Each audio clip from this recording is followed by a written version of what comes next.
The ink on the contract was still fresh when Van's trembling hand left the pen on the table. The conference room was silent except for the faint ticking of the clock and her racing heartbeat.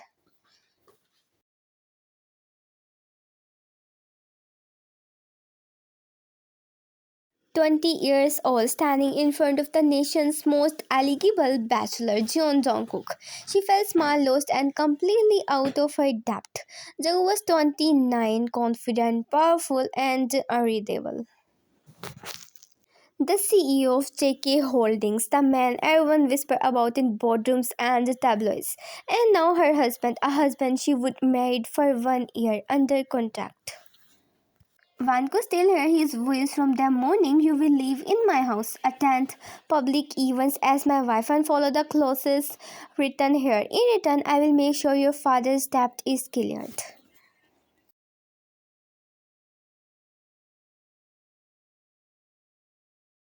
He had not even blinked when saying it, as if marriage was just a transaction, as if her life was just another deal. She would know it because she had no choice. The mansions looked more like a castle than a home. Cold marble floors, high ceilings, and silence that echoed louder than words. Jungkook led her inside without looking back. Your room's on the left, he said simply. Mine's across the hall.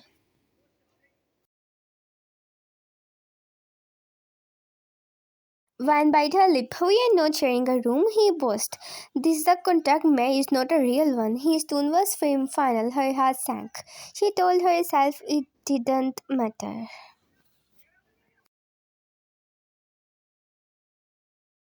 She didn't love him, she was just here to save her family, nothing more, nothing less. Days passed in quiet awkwardness. Ryan tried to stay out of his way, spending time in the library or the garden. Jungwoo spent his days buried in meetings and late-night phone calls. They barely spoke use unless necessary, but every time they crossed paths, she couldn't ignore how magnetic he was.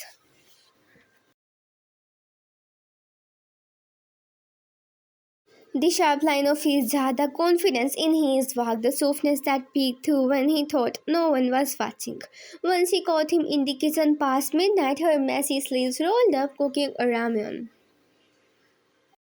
You cook? She would blurted. He would look down startled, then smirk slyly. Sometimes, want some? That was the first time he smiled at her. Weeks later, at the company gala, things began to shift.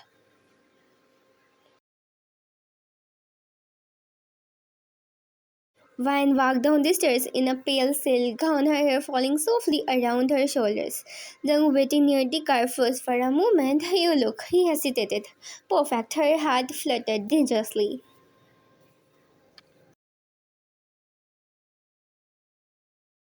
The event went smoothly until a journalist asked, Mr. John, you have been married recently. How is married life changing? Cheating you? Jungkook's arm wrapped around Vine's waist, pulling her close. His breath brushed against her ear. Better than I expected, he said, looking at her with a gaze that made her knees weak. The flash of cameras surrounded them, but all she could see was him. Later in the car, silence hung thick between them.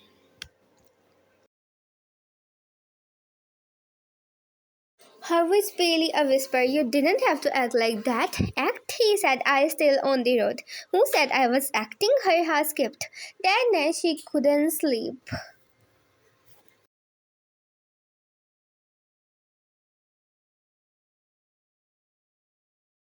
She replayed his words again and again until dawn painted the sky pink. She started noticing things, how his gaze lingered when she laughed, how he would leave coffee by her desk in the morning, how he would listen when she spoke even if he pretended not to. Here one evening rain poured over Seoul. The power flickered out in the mansion. I was curled on the couch wrapped in a blanket, lighting flashing through the windows. Jungkook walked in holding a candle, scared of storms. He teased softly. No, she lied. He set the candle down, sitting beside her. You are a terrible liar. A thunderclap shook the room, and she flinched. Without thinking, Jungkook pulled her into his arms. It's okay, he whispered, his voice low against her hair. Her pulse raced. She could feel his heartbeat, a tongue steady right under her cheek. You don't have to act like you care, she murmured. He pulled back slightly, eyes locking with hers.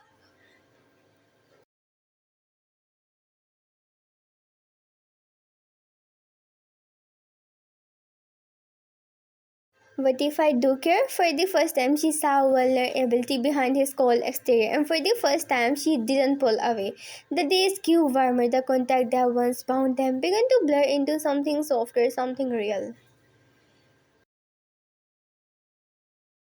They started sharing breakfast, teasing each other about burnt toast. They took evening walks in the garden and found herself smiling more. They started coming home earlier.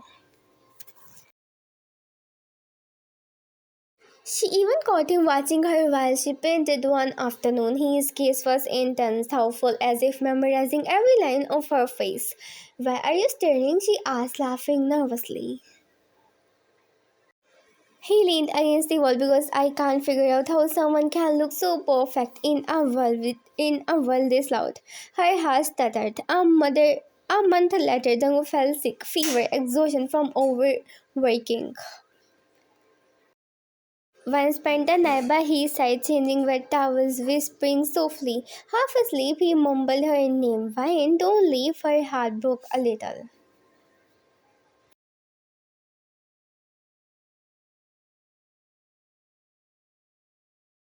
When his eyes opened in the morning, he found her asleep beside him, hand still on his arm. He smiled a real, unguarded smile. Something in him shifted that day. One evening, as they sat on the balcony watching the city lights,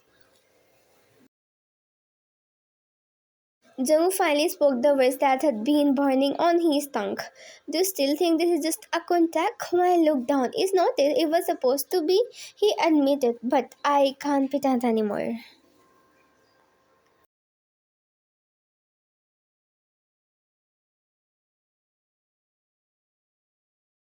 Her breath caught. You deserve someone better, she whispered. Maybe, he said softly, brushing a sand off her from her face, but my heart disagrees.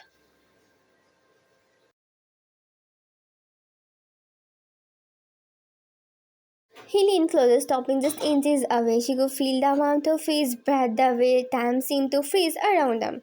When his lips finally met her, it was not gentle, it was desperate.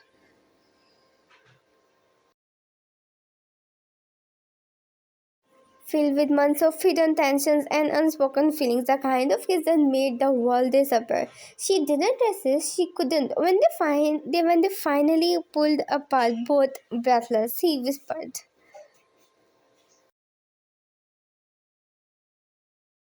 No contracts, no conditions, just us. From that night, things changed completely. They began sharing the same room. Mornings turned into quiet laughter and soft touches. Nights were filled with whispers, secrets, and slow dances in the dim light.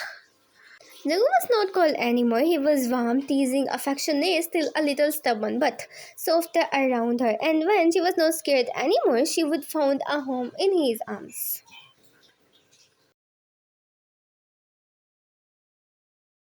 Sometimes she would wake up and find him watching her with sleepy eyes. You are staring again? She would murmur, can't help it. He would whisper back, you are my favorite too.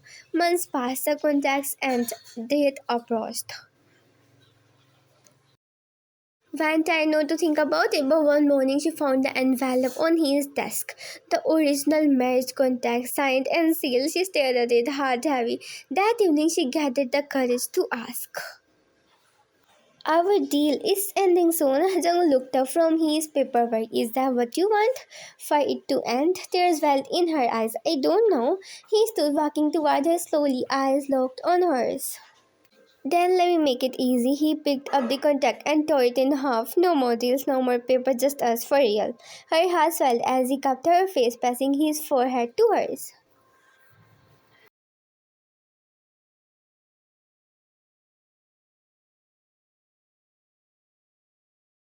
I love you, why? Not because I'm supposed to, because I can't imagine not loving you.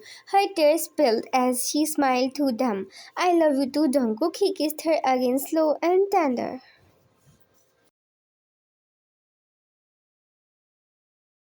and deep sealing their new beginning note with ink bubble love. A year later, the same mansion looked different, filled with love for warmth and the sunlight. Wine painted in the studio while Zoe stood nearby holding a cup of coffee. You are painting us again? He teased, she smiled. It's our story. I like remembering how far we have come.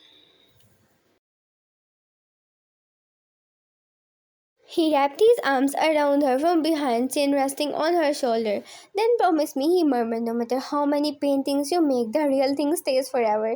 She turned, meeting his gaze. Forever sound perfect.